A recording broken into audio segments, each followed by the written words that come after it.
اعوذ باللہ من الشیطان الرجیم بسم اللہ الرحمن الرحیم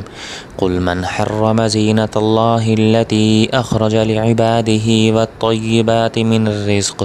قل هي للذین آمنوا في الحیاة الدنیا خالصة یوم القیامة كذلك نفصل الآیات لقوم یعلمون۔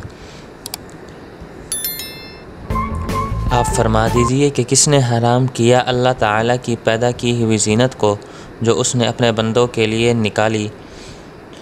والطیبات من الرزق، اور پاکیزہ صاف ستھری چیزیں۔ قل ہی للذین آمنوا، آپ فرما دیجئے کہ یہ تمام نعمتیں ایمان والوں کے لیے ہیں دنیا کی زندگی میں، اور خاص طور پر انہی کے لیے ہیں قیامت میں۔ كذلك نفصل الآیات لقوم یعلمون، اسی طریقے سے ہم تفصیل سے بیان کرتے ہیں ان لوگوں کے واسطے جو سمجھ رکھتے ہیں، علم رکھتے ہیں۔ پچھلی آیات میں اللہ تبارک و تعالی نے مشرکین مکہ اور کفار کا ایک عمل بیان کیا تھا کہ جب وہ عمرے کے لیے یا حج کے لیے آتے تو ننگے طواف کیا کرتے تھے، اور اسی طریقے سے جب حج کے لیے آتے تو اپنے اوپر انہوں نے کچھ چیزیں حرام کی ہوئی تھی کہ گھی نہیں کھانا، گوشت نہیں کھانا، اس طریقے سے چیزیں انہوں نے حرام کی ہوئی تھی۔ ان آیات میں اللہ تبارک و تعالی آپ صلی اللہ علیہ وآلہ وسلم کی زبان سے ان کو جواب دے رہے ہیں کہ آپ ان سے پوچھئے کہ یہ چیزیں کس نے حرام کی ہیں، کیونکہ ان تمام چیزوں کا پیدا کرنے والا، ان تمام نعمتوں کا پیدا کرنے والا اللہ تبارک و تعالی ہے۔ اللہ تبارک و تعالی نے ان تمام چیزوں کو آسمان سے اتارا ہے، زمین سے پیدا کیا ہے، اور اللہ تعالی کے ہی اختیار میں ہے کہ وہ ان چیزوں میں سے کسی کو حلال قرار دیں یا کسی کو حرام قرار دیں۔ جس طریقے سے کوئی کمپنی ایک دوائی بناتی ہے، پھر اس میں لکھ دیتی ہے کہ یہ شوگر کے مریضوں کے لیے نقصان دہ ہیں، وہ نہ کھائیں، حالانکہ ہوتی وہ دوائی ہے۔ اسی طریقے سے بعض دوائیوں پر یہ لکھا ہوتا ہے کہ بخار کی حالت میں یہ استعمال نہ کیا جائے، اس لیے کہ وہ کمپنی جس نے یہ دوائی بنائی ہے اس سے معلوم ہوتا ہے کہ یہ دوائی اس طبیعت کے آدمی کے لیے صحیح ہے اور اس طبیعت کے آدمی کے لیے درست نہیں ہے،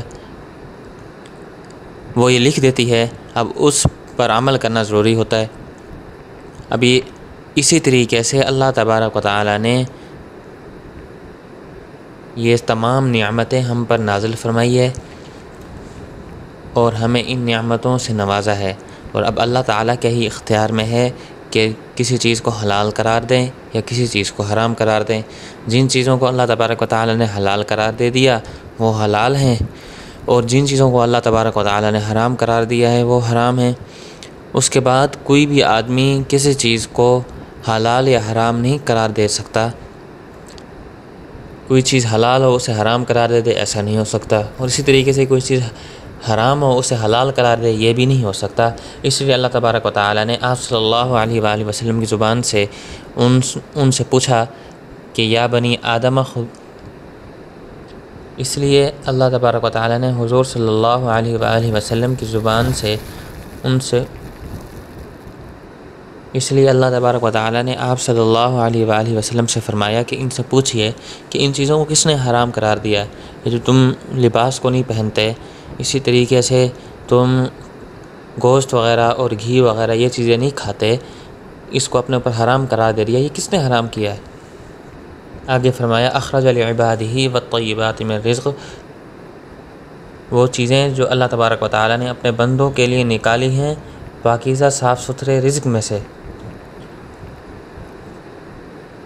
قل ہی للذین آمنوا فی الحیاۃ الدنیا خالصۃ یوم القیامہ۔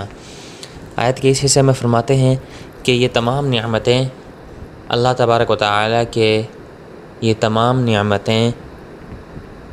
مومنین کے لیے ہیں دنیا کی زندگی میں، یعنی یہ تمام نعمتیں اللہ تعالی نے مومنین کو دی ہیں، اور خاص طور پر مومنین کے لیے ہی آخرت میں ہوں گی، قیامت کے دن بھی خاص طور پر انہی کے لیے ہوں گی۔ باقی جو کفار کو جو مل رہی ہیں یہ اللہ تبارک و تعالی نے ان کو بھی دے رکھی ہیں،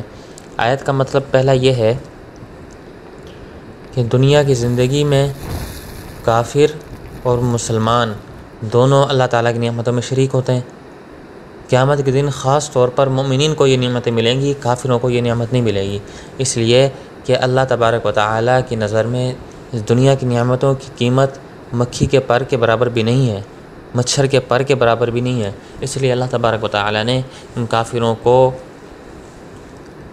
یہ نعمتیں نوازی ہیں۔ اگر اللہ تبارک و تعالیٰ کی نظر میں یہ نعمتیں مکھی کے پر کے برابر بھی ہوتیں، اتنی قیمت رکھتی ہوتیں، تو کافروں کو ایک نوالہ بھی نہ دیتے۔ آیت کا دوسرا مطلب یہ ہے کہ دنیا کے اندر جب نعمتیں ملتی ہیں ساتھ میں مصیبتیں وغیرہ بھی آتی ہیں، کبھی زوال نعمت کا خوف ہوتا ہے، کبھی چیز کے گم ہو جانے کا، چیز کے ختم ہو جانے کا خوف ہوتا ہے، اور اس کے ساتھ ساتھ کبھی تکالیف آ جاتی ہیں، بیماریاں اور پریشانیاں آ جاتی ہیں۔ تو اللہ تبارک و تعالیٰ فرماتے ہیں کہ خالصۃ لک من دون المؤمنین، اللہ تبارک و تعالیٰ فرماتے ہیں خالصۃ یوم القیامہ، خاص طور پر قیامت کے دن ہی مومنین کے لیے ہوں گی۔ اس وقت اس طرح کی جو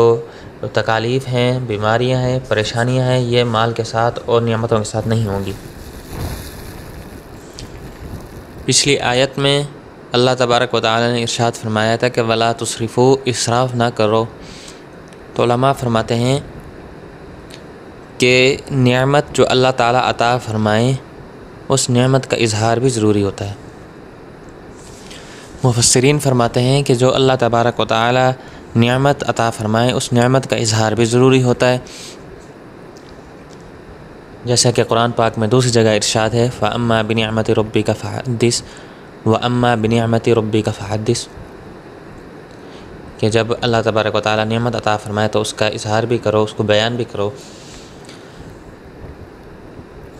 مطلب یہ ہے کہ جب اللہ تعالیٰ کوئی نعمت عطا فرمائے تو اس کو استعمال میں لے آؤ۔ اگر اتنی طاقت ہے کہ وہ ایک اچھا سوٹ، عمدہ اور نفیس سوٹ پہن سکتا ہے، خرید سکتا ہے، تو اس کو وہی چاہیے کہ وہی خریدے۔ ایسا نہ ہو کہ اب ایک نفیس سوٹ خریدنے کی استطاعت رکھتا ہے لیکن وہ ایک گھٹیا اور کم درجے کا سوٹ خرید کر پہنے، یہ ایسا نہ کرے۔ اور اسی طریقے سے اگر اچھا کھانا کھا سکتا ہے تو فاقے کرنا شروع کر دے، یہ نہیں، یہ اس کے لیے جائز نہیں ہے، بلکہ یہ اس کے لیے گناہ ہوگا اور قرآن پاک کی تعلیمات کے خلاف ہوگا۔ اگر اللہ تبارک و تعالیٰ نے اس کو دیا ہے رزق تو اس رزق میں سے کھا سکتا ہے، فاقے نہ کرے۔ حضور صلی اللہ علیہ وآلہ وسلم اور صحابہ کرام کے جو واقعات ہیں کہ وہ کئی دن فاقوں میں گزارتے تھے اور پھٹے پرانے کپڑے پہنا کرتے تھے، وہ ایسا نہیں تھا کہ ان کے پاس کچھ ہوتا ہی نہیں تھا، جب آتا تو اللہ تبارک و تعالیٰ کے پاک پیغمبر اور صحابہ کرام ان کو غرباء اور فقراء میں تقسیم کر دیا کرتے تھے، اس لیے خود ان کے پاس کچھ نہیں بچتا تھا، لیکن جب ان کے پاس ہوتا تھا تو وہ پہنا کرتے تھے۔ جیسے آپ صلی اللہ علیہ وآلہ وسلم کے بارے میں ہے کہ ایک بار آپ صلی اللہ علیہ وآلہ وسلم گھر سے باہر تشریف لائے تو ان کے اوپر ایک ایسی چادر تھی جس کی قیمت 1000 درہم تھی۔ اسی طریقے سے سلف صالحین میں سے بڑے بزرگ حضرت امام ابو حنیفہ رحمہ اللہ تعالی، انہوں نے بھی ایک دفعہ ایسی چادر پہنی جس کی 400 درہم جس کی قیمت تھی، اور امام مالک رحمۃ اللہ علیہ دن میں ایک سوٹ بدلتے اور پھر اس کو اللہ تعالیٰ کی راہ میں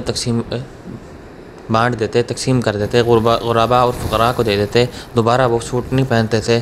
زندگی میں صرف ایک سوٹ ایک دفعہ پہنتے، اس کے بعد پھر کبھی نہ پہنتے۔ اس لیے علماء کرام یہ فرماتے ہیں جب اللہ تعالیٰ نے کوئی نعمت دی ہو تو اس کا اظہار بھی کیا جائے، اس کو بچا کے رکھنا اور اس کو استعمال نہ کرنا یہ بھی اسراف کے اندر شامل ہے اور گناہ ہے، اللہ تعالیٰ کی نعمتوں کے بے قدری ہے، اللہ تعالیٰ کی تعلیمات کے خلاف ہے۔ آخر میں فرمایا کذالک نفصل الآیات لقوم یعلمون، کہ ہم تفصیل سے بیان کرتے ہیں اپنی آیات کو اس قوم کے لیے جو سمجھ رکھتی ہے یا جو علم رکھتی ہے۔ دعا فرمائے اللہ پاک ہمیں اس پر عمل کرنے کی توفیق عطا فرمائے۔ وآخر دعوانا ان الحمد للہ رب العالمین۔